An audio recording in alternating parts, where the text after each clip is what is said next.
All right, everyone. So, welcome to the last session of this Unlisted Research Summit for this summer. Some of you may know me, some of you probably not. My name is Marlene Oliveira. I am a researcher, a code breaker, and an Unlisted and Halifax local history enthusiast. And today I'm here to talk to you about a topic that is very dear to me. And that topic is dead things, especially dead listers. So we'll be going to be burying the listers of Shibden Hall and looking at some family funerals from 1826 to 1841. This obviously comes with a content warning. So we'll be touching on topics that deal with death, dying, and decomposition. I recognize that some people probably don't love this too much. So if this is you, please consider if you want to sit through this, because there is a lot of death on this topic. So now that you're warned, let's go. Before we go, before we move on, let's talk about 19th century funerals. So, as you might imagine, over the centuries, the society's attitudes towards death change according to the knowledge of the time and religious influence. From the end of the 17th century to the 19th century, attitudes towards death in England started to change yet again. Before this period, the death of the self was more prominent, and at the start of this period, the death of others began to overshadow it. So people started to think more about the death of other people and not so much about their own death.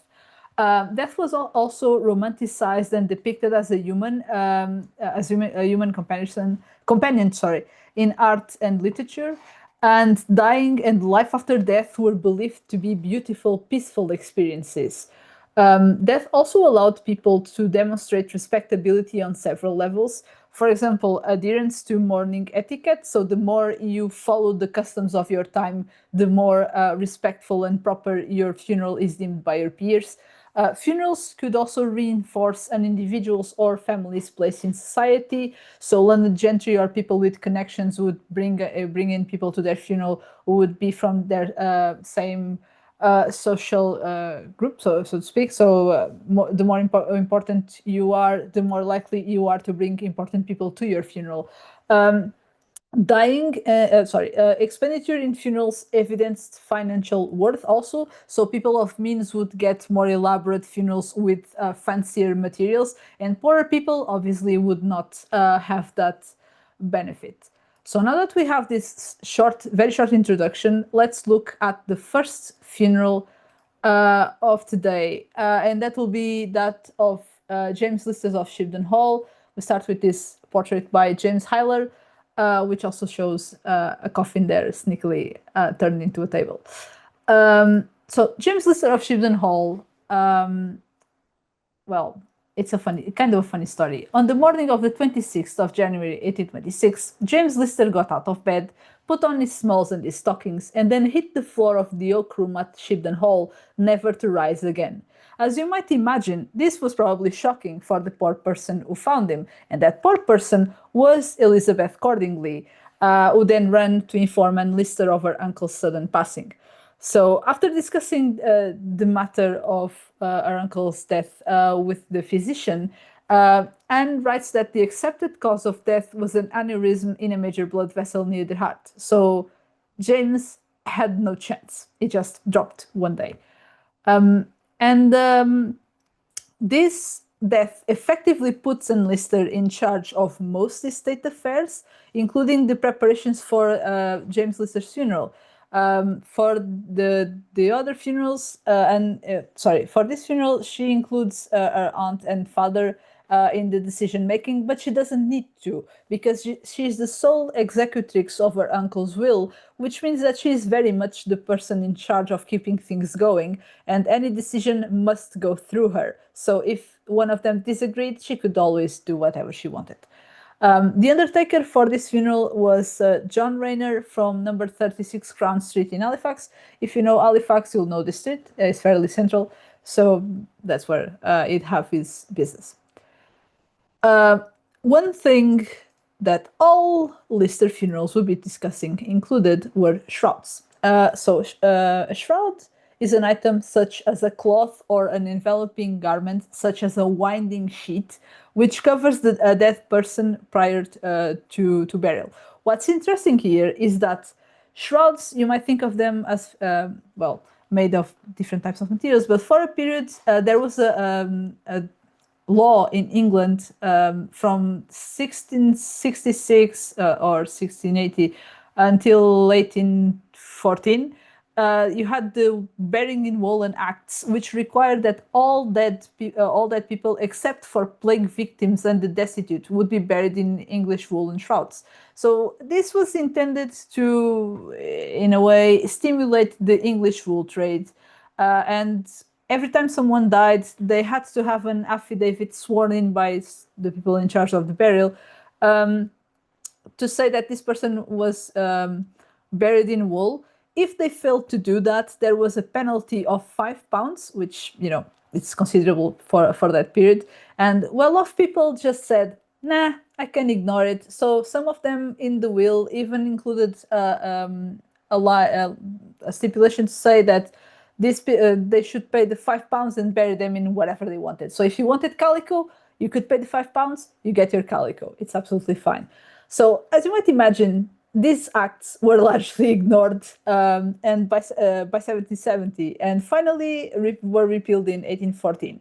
So when James died, it did not have to deal with this. Obviously, it was dead, but Lister had no issues with the law regarding the shroud. But first thing that happened when James died was cleaning the body in preparation for viewing. And this is an important part of the mourning process for the living, because then they can see him again after his death and kind of get used to the idea that, well, he's very, very dead. Looking at the funeral costs, we learned that James Lister's shroud was made of fine Welsh flannel, which cost 16 shillings and 3 pence. Both Jeremy and Anne Lister Sr. were buried in a shroud too. The type, unfortunately, is not mentioned anywhere. And Anne Lister presumably was also herself buried in a shroud, but there is no data to give us more information outside of an educated guess. Shrouds were usually held in place by pins. And here's a curiosity. Some of you might know the Square Chapel in Halifax. Around the Square Chapel, you used to have a burial ground, because you used to have Square Church, where is now the library. So the dead there were, some of them buried during the early 19th century. And when they were excavated, the archaeologists realized that some skeletons had green stains on their foreheads. And in some graves, they found remains of pins that were completely oxidated. So they realized that the green discoloration on the green stain on the forehead of the skeleton was caused by the contact point of the pin on the skeleton. After the person decomposed, the environment inside the coffin would make the pin oxidate and get green, and that's how that green patina was created around the pin itself and then rubbed on the skeleton. In one case, they also found the shroud pin, and basically just what you'd see.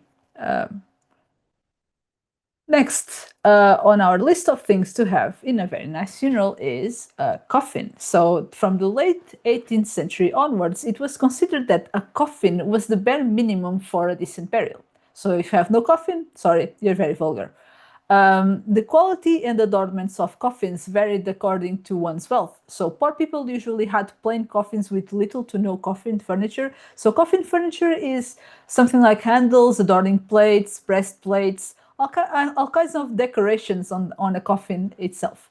As you might imagine, poor people's coffins were made of less durable materials. In some cases, they could rent a coffin, so they would just put a person in a rented coffin, bury them, and then, or just, burying here is being generous. And then they just left them in the grave and brought the coffin back for the next renter to use. Well-off people usually had coffins made with more durable materials and included more coffin furniture. So They could have fancier decorations. A paper from 2018 studying coffin furniture in the late 18th and early 19th century for burials indicated that well-off person's coffin could weigh up to half a ton. So that's 500 kilos. So as you might imagine, the poor bearers would suffer carrying that coffin.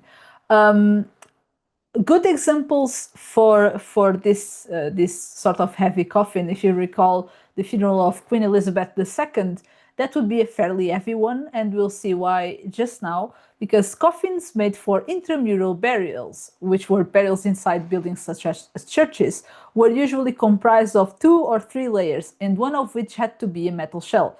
The idea for this is to ensure that the metal shell effectively seals the remains in a manner as hygienic as possible.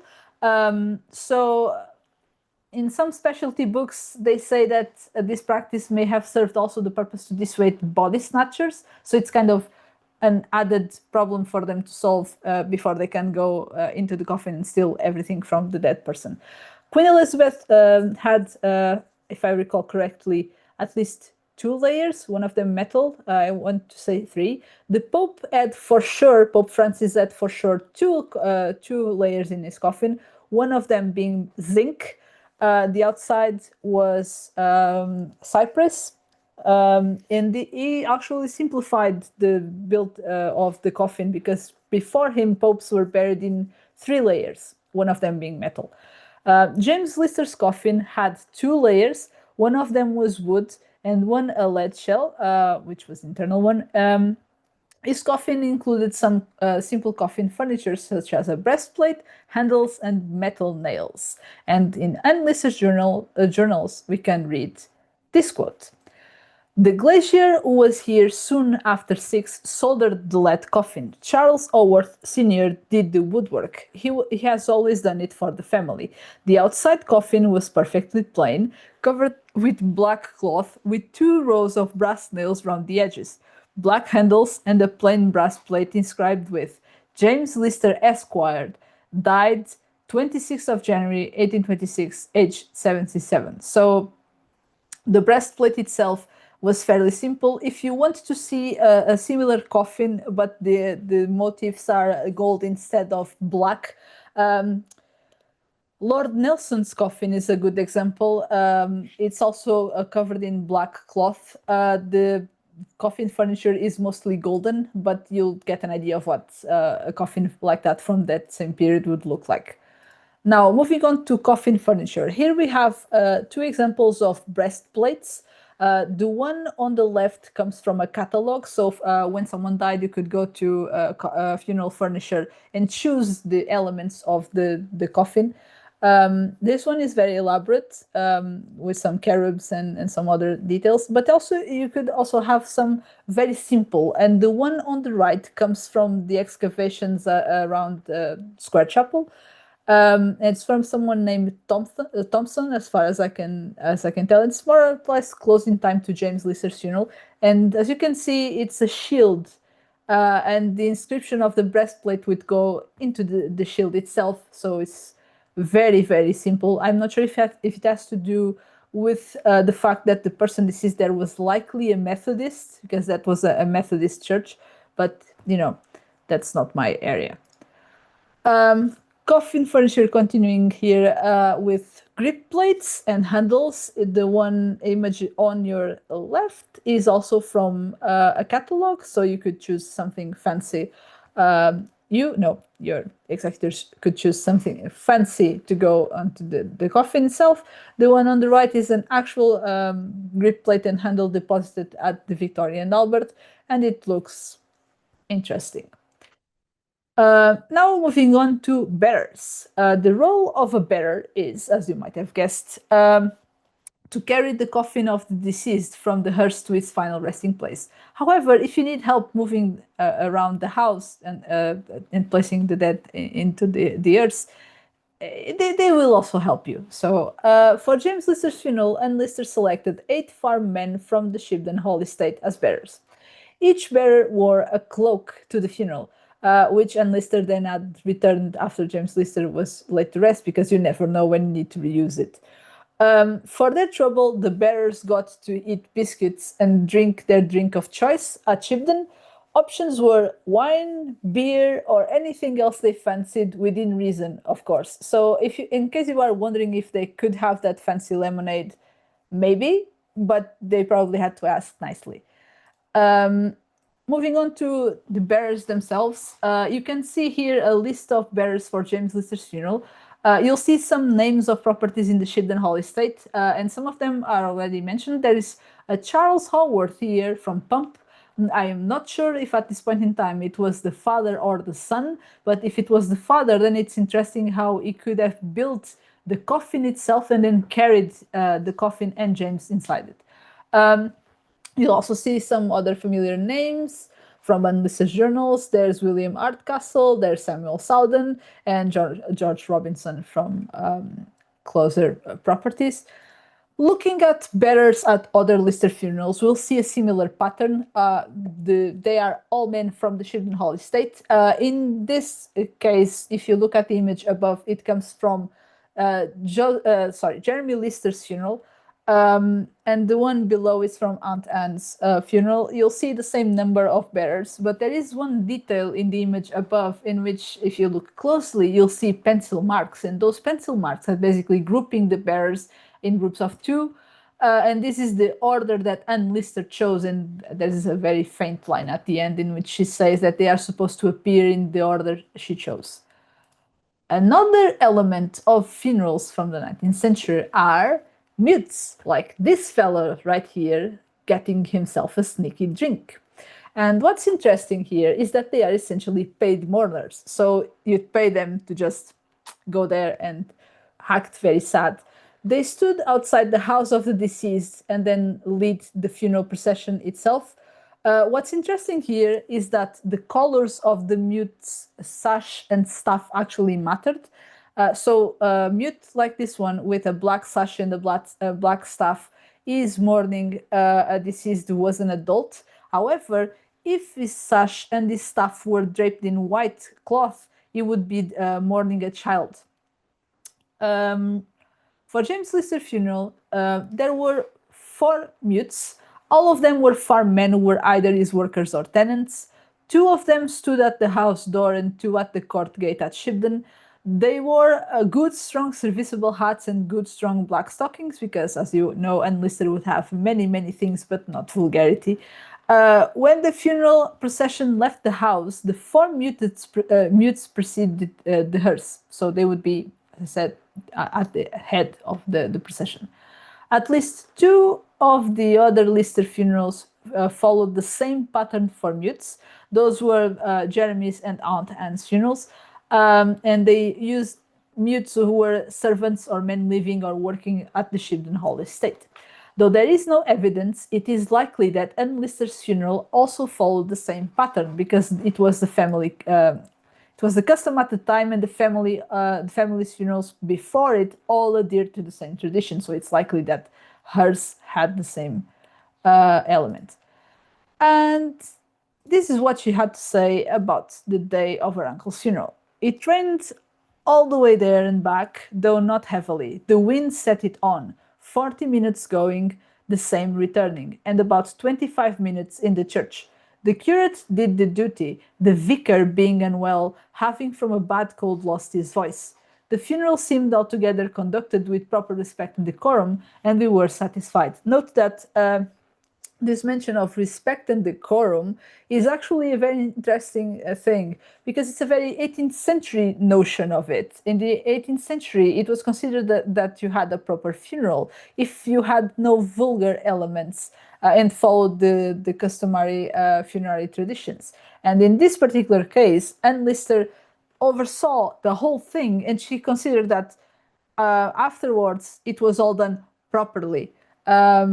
So it's interesting to see how she was so modern in some ways and so conservative in others.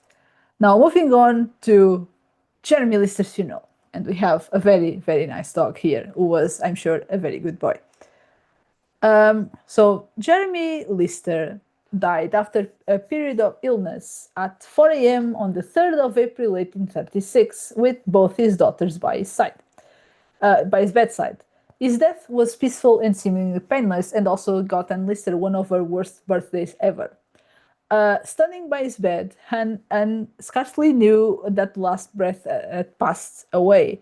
Marion was the sole executor of Jeremy's, so for this funeral, she was responsible for making decisions regarding everything, but Anne helped her with logistics because this death hit Marion so much that poor Marion was in a room for like 3 or 4 days.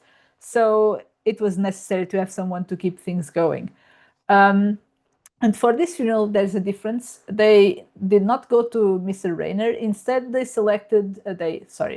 selected Mr. Leonard Duncan of 9 Cornmarket Street, also in Halifax, as the undertaker.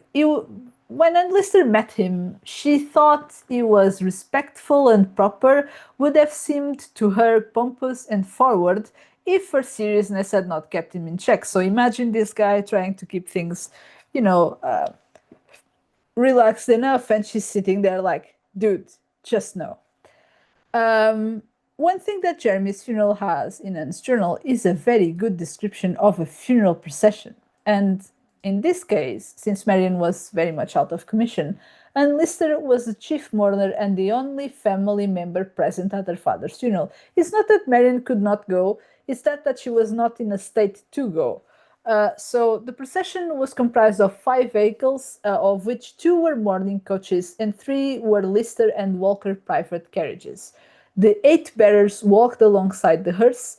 The 4 mutes were split into 2 groups in this case, 2 men in front and 2 behind the hearse. The route took them through the town centre via Northgate and the wool shops and down to the parish church.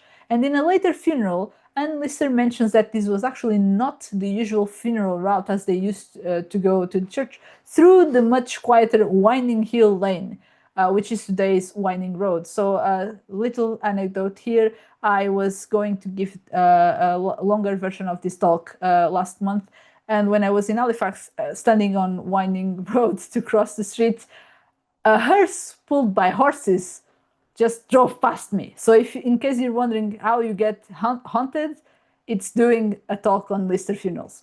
Anyway, the bearers accompanied Anne Lister on the way back to Shibden Hall after the funeral and maintained the same formation around the mourning coach. I thought this was interesting because they do not have to do it, but it shows to maintain the same formation.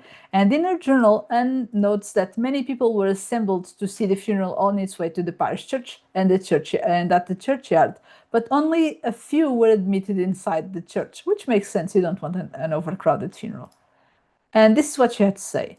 There were many people assembled at our own approach gates as we went, and several people all along the road. From the top of the bank, the road seemed lined with people. The procession went and returned all through the town, the streets full of people to look at us, a crowd at the church gates, and from there to the church. But only a few people admitted into the church. So she basically says everyone was standing there to look at us.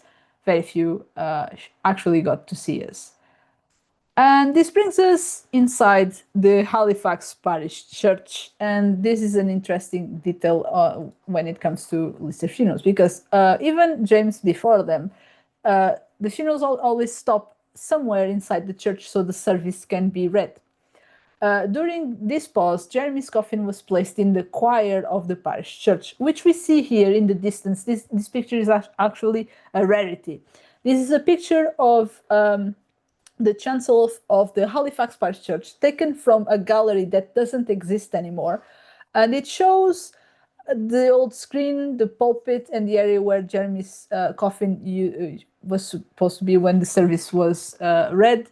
And Lister stood conspicuously near the altar railing instead of sitting on a pew like she did for Uncle's funeral. The vicar, the coffin, and the bearers were in front of her. So I've done this exercise. I went to the altar railings and stood more or less in that area and looked towards the place she describes. And let me tell you, with the configuration of the church in her time, it would have been nothing short of stunning. because she would see the old organ and the old gallery, and it would be quite the sight. But she got a little bit of a tunnel vision, and she was paying attention to her father's funeral instead. Afterwards, the coffin was moved to the south aisle where the Lister vault is located. Other Lister funerals followed a similar pattern of movement inside the church, except for that of Anne Lister Senior's, which stopped in the nave near the pulpit so the service could be read. But then she went back to the usual burial place. So the Lister vault was initially set to be located in the Oldsworth Chapel, per Anne Lister's comments around the time of her uncle's funeral. However, a closer look at Jeremy's funeral indicated that this vault was instead located on an aisle, because at some point Anne says that the vicar and Mr. Job are inside the pew, and you don't stand in a pew unless you absolutely need it. If you have the space, you stand near the grave itself to continue to commit the body to the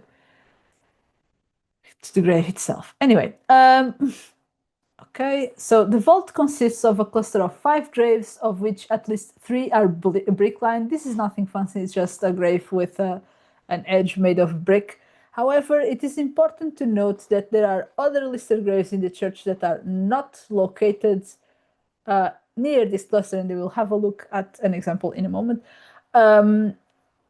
Jeremy and at least 3 of his siblings are buried in this cluster of graves, but none have ledger stones memorializing them. So if you have visited the Halifax Parish Church, and let me tell you, I have, and you request an Anne Lister tour from one of the nice volunteers there, they will probably point out on the south aisle a couple of very faded Lister stones. Those stones are part of the old grave covers from the Listers of a generation before this, and that's where the Lister vault starts on that part of the aisle. So on your right, you'll have on half of the aisle James and Aunt Anne. On the other side, you'll have Joseph and his wife, and afterwards Jeremy, and so on and so forth. So looking at the church itself, if you look at this plan, when we did the Where is Anne Lister project, came across this plan and another one. And you'll see there in the red rectangle, the Lister vault I've been mentioning. That cluster of graves is what I've been referring to. If you look closer at this plan, you'll see a Lister grave in a different area. And there are some graves with W's, which are Walker graves. The original purpose of this plan and the other one that exists was likely to be pew rents, because the markings on them match pew rents held at the National Archives in that box of evidence that Vicky mentioned just a bit ago. And then, well, for some reason, Anne decided to add the graves here. And you might be wondering, is one of these Anne Lister's grave? And I can tell you that I absolutely do not know, but I find it very unlikely that she would mark her own grave on an aisle where she probably would not fit. But anyway, let's talk about graves, which is a fun aspect. So the brick-lined grave for Jeremy was built before the funeral.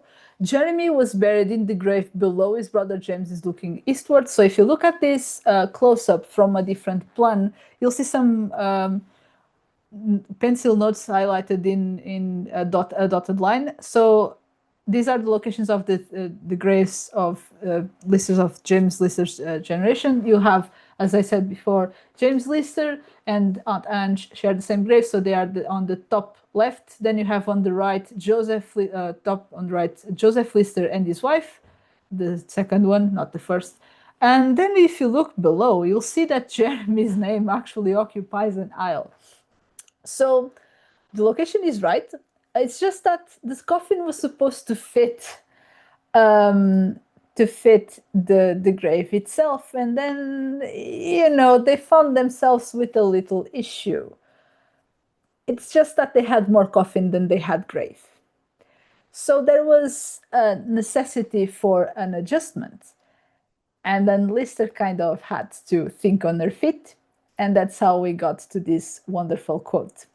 The sexton wrong yesterday in supposing we had 2 stones in breadth below where my uncle is laid. The 2 stones there and below alongside of us belong to the Ramsdens of Wellhead, the last interment of the Ramsdens 70 years ago, and the one before that 80 years ago that Mr. Duncan thought we ought to encroach sufficiently in making the bricked place. My father's coffin will be 2 feet 6 inches wide. The walling on each side will take a foot for the two walls. Therefore, 3 feet 6 inches wanted, and there are only 2 feet, so that we must encroach 1 foot 6 inches on Ramsden's.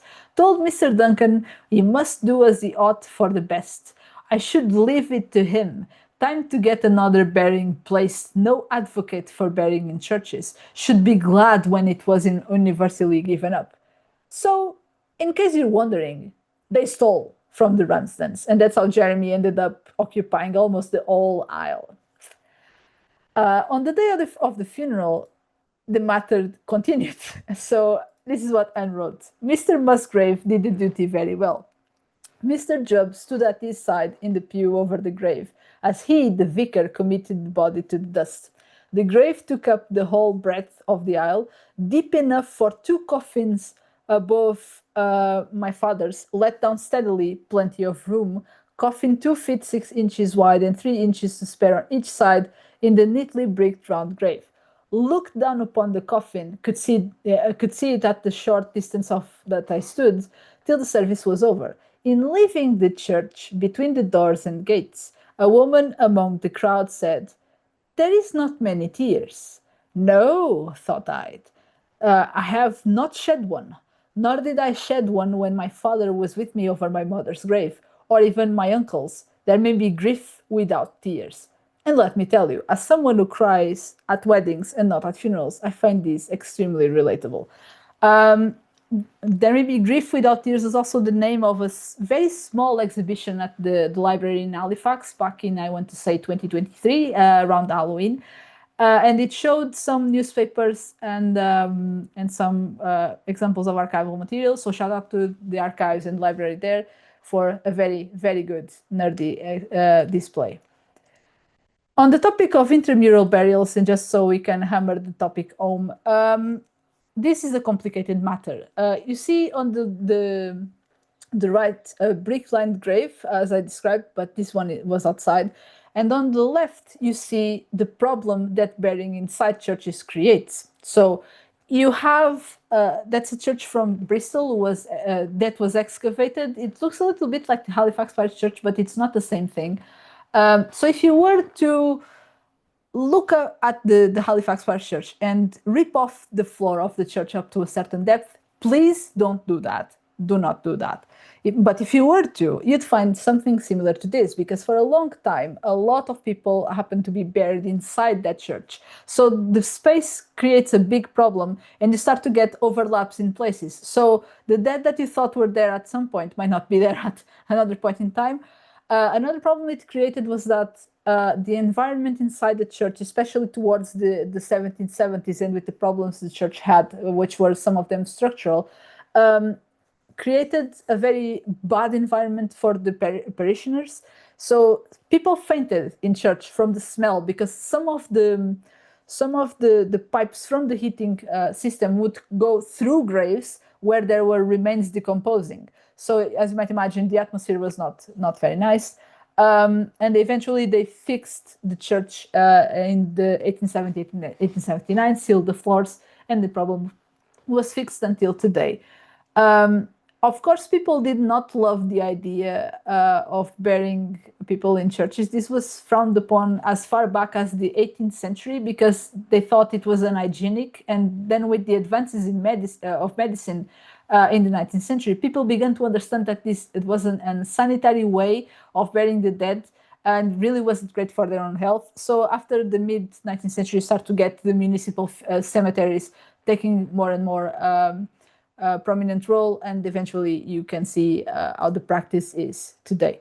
So moving on to burying Mrs. Ann Lister of Shibden Hall. And you might be thinking, oh my God, it's that Ann Lister. And I will tell you, no, it's not. So Aunt Anne died quietly on the 10th of October 1836 after a quick decline in her precarious health. Hers was the death that most impacted Ann Lister herself. Yes, the Ann Lister. In a letter to a friend, she wrote, the last of the last generation is now swept away. So with Aunt Anne dying, it meant that the generation from James and Jeremy and Joseph, it was all gone. And as sole executor of our aunt's will, Anne Lister was responsible for planning the funeral itself. So she takes the matter very seriously. And ironically, even though she thought he was forward, Leonard Duncan was once again the undertaker. So she thought, this guy is very forward. But then she was like, he's a good undertaker, and hired him again. And one thing we'll look at for this funeral are mourning clothes, because Aunt Anne was a bit of a fashionista in her youth, as well as her sister Martha. So the two of them were incredible in this regard. And I thought she'd be the perfect guide for us to have a look at mourning clothes. So some fabrics such as bombazine and lightweight silk, crepe or crepe were common for clothing of deep mourning. Blacks were used during the full mourning and mixed with whites for half mourning. Those are periods from which you are in which you are expected to wear mourning clothes. But during full mourning, you're expected to use mostly black, full black. And during the half mourning period, you can mix blacks and whites. These periods had different lengths depending on how close the deceased was to the mourner. Something like 12 months for a husband or a wife, 6 months for parents or parents-in-law. Uncle or aunt was about 3 months or so. And Anne Lister and Anne Walker, interestingly enough, observed the mourning period of 12 months for both Jeremy and Aunt Anne. And at the time, a mourning period this long was more common for people who lost a spouse. And there will be a funeral in this house if that phone is not answered, but you pretend you have not heard that. Anyway. When Lister of Shibden Hall died, the whole household went into mourning. This included changing the livery of the servants during the mourning period.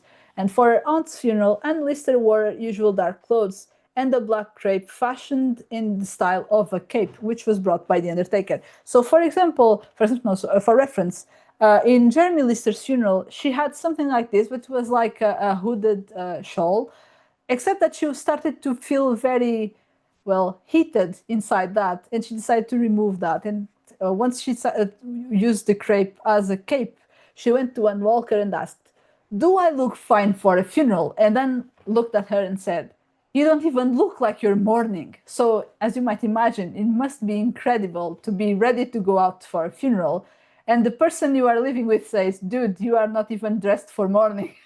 So, she was not pleased. Anyway.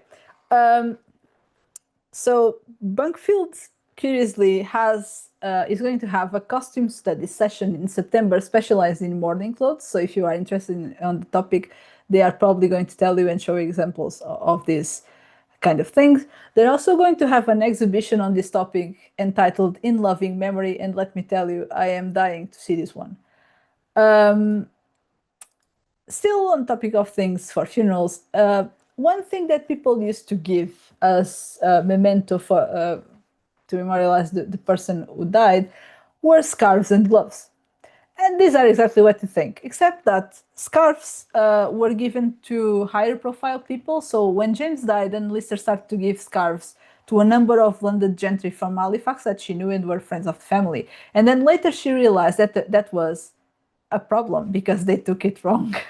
That was a faux pas, that was frowned upon. So for Aunt Anne's funeral, she decided to give scarves to the people who were more higher profile in planning the funeral, such as the vicar, the lecturer, the curate, the clerk, and the medical man. The undertaker also got one.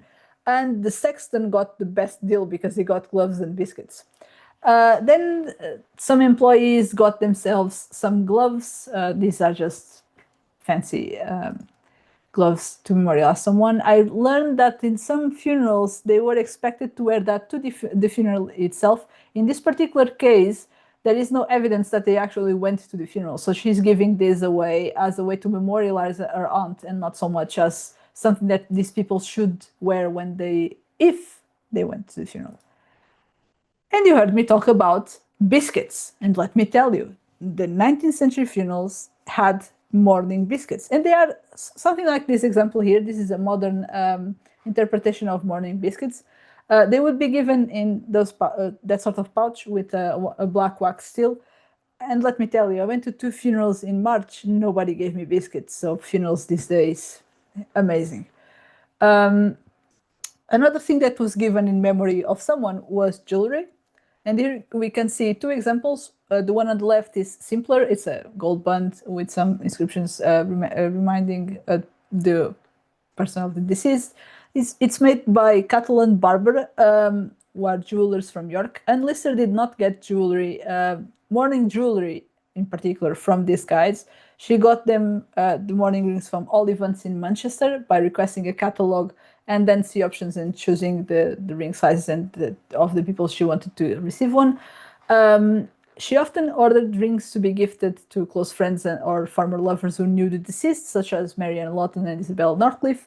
It may also not surprise you that for this particular case and for Jeremy's funeral before that, Anne Walker also got a mourning ring in memory of Jeremy and one of Aunt Anne, because she was by then very much part of the family.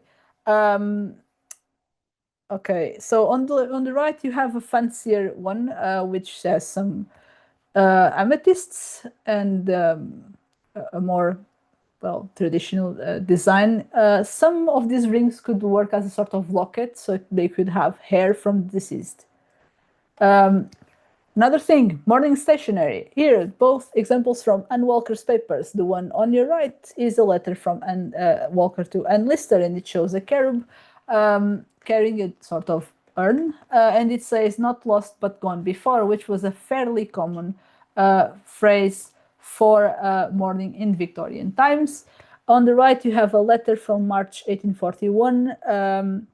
She had just arrived from the fateful trip in Russia, and it shows black edges. Those are used often, especially when people are mourning. There are no walkers dead around this period, so this is very, very likely that she was mourning Anne Lister herself. Another thing they could have and give in memory of someone is mourning cards, funeral cards in this case. On the top you see the one for Anne Walker, super simple, just memorialize the deceased, very basic details. The one on below, is for John Kenyon, a guy, I have no idea who he was, but this is from John Lister's stuff, and he has a very fancy card made of cut paper, and let me tell you, the paper is very, very nice. One of the most interesting ones I've handled. And now we reach her, Miss Lister. And let me tell you, her funeral was probably not as atmospheric as that one, but since she was a mountaineer, I thought, why not? So, as many of you might know by now, Anne Lister died in Kutaisi, Georgia, on the night of the 21st to the 22nd of September 1840, and per contemporary archival material found in Georgia, she had been ill for over 2 weeks.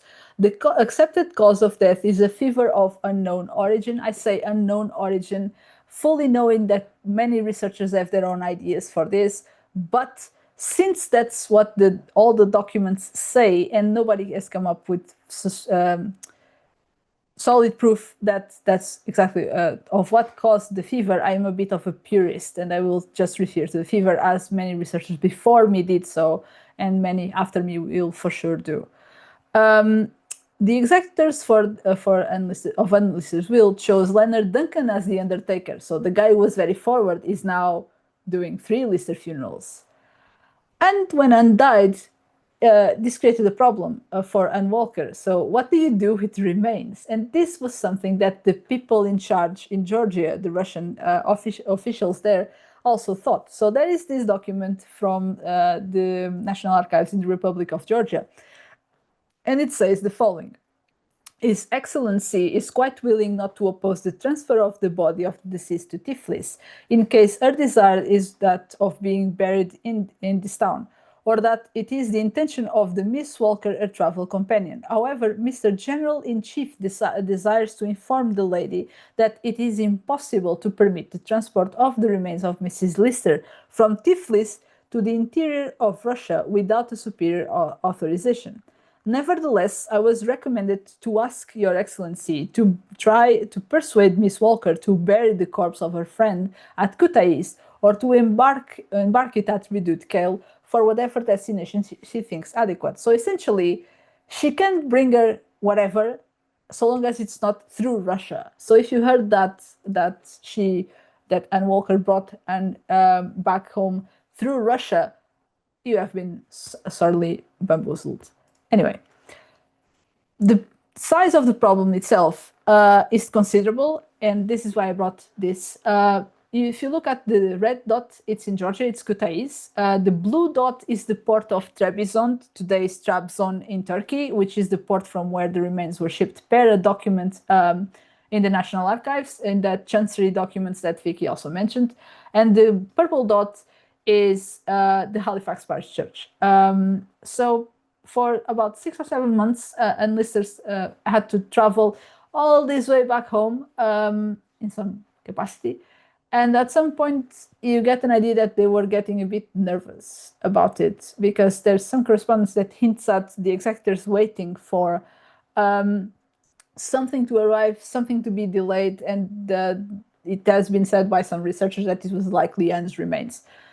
It would timeline somewhat would make some sense. The problem here is that we don't have sustainable evidence to give us a more direct thing. So it's, again, a good educated guess, but sadly there is no evidence to prove anything in a very solid way. So when Anne got back to Halifax, she was shockingly, once again, newsworthy. And first, they wrote a small note saying when her coffin arrived at Shibden Hall, and afterwards they wrote this longer one about the funeral itself. And it talks about some interesting things, like when the interment took place, where the vault used to be, and how it looked, even though it's many local researchers mentioned that it's likely that the person who wrote this did not see the vault itself. Likely, though not proven. So it's again an educated guess. There is a very interesting detail here about the coffin. It describes a little bit of the coffin. It says that how the hearse was formed. It mentions the breastplate. Sorry, a coat of arms on the coffin, which I think could be a breastplate shaped like the Lister coat of arms, and it also mentions a lot of people gathered to see the funeral procession passing. So if you remember Jeremy's funeral, it would be something of that kind. And this brings us to Enlister's ledger stone, which you probably know this already if you follow our research. If you don't, it was not put in place immediately after Anne's burial. Instead, it was procured in 1846 when Leonard Duncan commissioned Isaac Ingham, who was the sexton of the parish church, to find a large vault cover. It says specifically that it's for Anne's vault cover, and the exact dimensions of the stone was 9 feet by 4 feet 6 inches, which is roughly 2.74 meters by 1.37 meters. There are equally large stones in the church, like spread around. If you find one of the antiquarians, that will probably point you towards them. There's one at the end of the south aisle towards the east that is particularly interesting. But other than this, you probably know this is what remains of Anne's stone. You might be wondering, how do I know so much about the size of the stone? It's actually that paper over there. That's an account that says exactly who paid or what was paid for this vault cover. And it says, as you can see there highlighted in red, of the late Miss Anne Lister. So yeah, it's this Anne Lister, because the other one was already buried with James, and that grave has a vault cover. Which leads us to the question, where is Anne Lister? And well, let me tell you, that is a question for another time. So thanks everyone for listening to me. I want to say thank you to the Antiquarian Society, who first got the rundown of this, then to the West Yorkshire Archive Service for the permission to use the images, and the library also for the images, and also, well, you all to listen to me, for listening to me too. And now we are on to questions. And I'm going to stop sharing this. Okay, and let's see. No questions. Send me questions, people. I'm glad some of you like the business of death.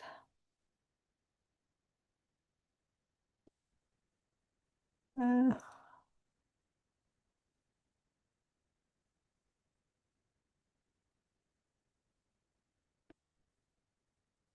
oh yes, the bodies under the library. I forgot to mention that. I was supposed to. Basically, that's a really good project that the library and the archives in Calderdale did. Um, when you go in, if you're interested in the bodies buried in the church, square church in Square Chapel, you should totally ask them about the bodies in the library, and then stop by the archives and have a look at some of their reports. You can find some online, but it's nothing like having a look at places. If Anne was more for outside burial, why is she in the church? Well, the answer to that is that it's family tradition, and they had a vault. So, and the idea apparently, I say apparently because again, not documentation, is something like, well, they have a vault, they have a place to bury her, and then they probably got there, and it was a problem like Jeremy's, and they realized that they had more coffin than grave, and then they had to find some other space, but she was inside the church. It's interesting to ask that because for at some point they thought to bring back her mother to Halifax, and then that didn't happen. But it's important. It was important to them at that point in time to keep family together when they were buried. It's just that for some that didn't happen. So she was, and everything points to not in that same vault to James and so and company, but it's in the vicinity somewhere in that church where it doesn't really matter that much, but she's somewhere in there. Okay, what else? Yes, to bring this back, I think it's the biscuits. If it's the biscuits, I agree. Let's bring the biscuits back. Morning biscuits. Um, yes, Imogen. Maybe the real enlisted burial spot was the friends we made along the way. Yes, yes, probably. Um, okay. Okay, why do you think we know so little about Mr. very detail? And Walker was the only one who could have provided detail. No, not the only one. There were actually other people, because if you think about the funeral, you have the executors, and then Walker is one, but there's also William Gray Jr. And there is also the undertaker. But as you might imagine, it's just a funeral. So for us, and Lister is this big famous person. For them, it's just someone they liked who died.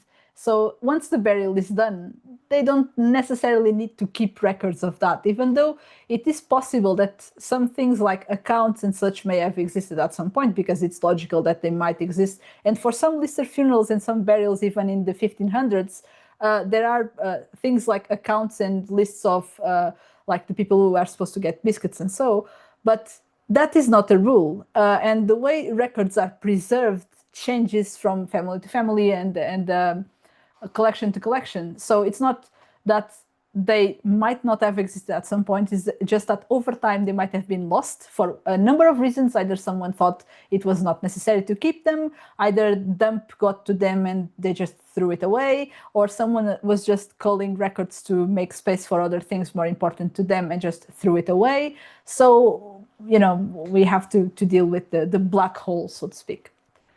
So still no new documents on the actual funeral lister who participated, costs. Well, we know some who participated and stuff like that. We know that Leonard Duncan was the undertaker. Costs and such and such. In fact, there is a document that talks about the cost of the funeral itself. I do not have it in this presentation, but it was in the version for the Halifax Antiquarian Society. And it tells us that the funeral cost around 415 pounds ish, something like that. But this is not a document for the funeral cost itself. It's not detailed. It just says the main value, the main amount that was paid for that. It's from a kind of state record that is often used to give an idea of the state of a person after everything is liquidated and paid for. Does the term mute mean they don't speak or just be there? What is the origin of the term at funerals? Well, let me tell you, I do not know. But if I were to guess, I would say they probably are not silent. They probably just need to stand there. And if they are mute, actually mute, it's probably during the main bits of the funeral, like when they have to lead the procession, when they have to walk down. It's customary, at least where I live, that you don't chit chat. So probably it's something like this. But again, they mute here is not that mute in the literal sense. It's just a term that they use. This they are paid mourners. If you think about that, in some cultures you have paid mourners like this that whose job is to go and cry and make like the big spectacle. So yeah, it's again, as Luis says, a long history of paid mourners at funerals, and it changes from country to country and family to family. It depends on very much on what you might want. So does anyone have any other questions? No? Maybe not. If I have burial, if I have morning biscuits, I don't. Nobody ever gives me biscuits. It's amazing. But anyway, sorry to disappoint Imogen. They never give me biscuits. Oh, thanks. Okay. Yeah. Thank you, Marlene. Yeah. All right. I think. Oh wait, we do have one more question that just popped in. Oh, the bodies in the library. Yeah. Okay. So as Jude says, and thanks again, Jude. Yes, the bodies under the library project can be found on the library local studies blog. Includes search about some of the people buried at Square Chapel and the excavation. Yes, good thing you shared the link. I think there was a similar link somewhere above, but good thing to bring it back. That is a very cool project. And let me tell you, when they had this on display, I missed a very interesting talk with one of the archaeologists, but when they had this on display, each dead person had like a gravestone, and they had this in the library everywhere. And they also had the skeleton, and the skeleton or at least it was a few weeks ago, it was still there. So the skeleton is now a guest of the library.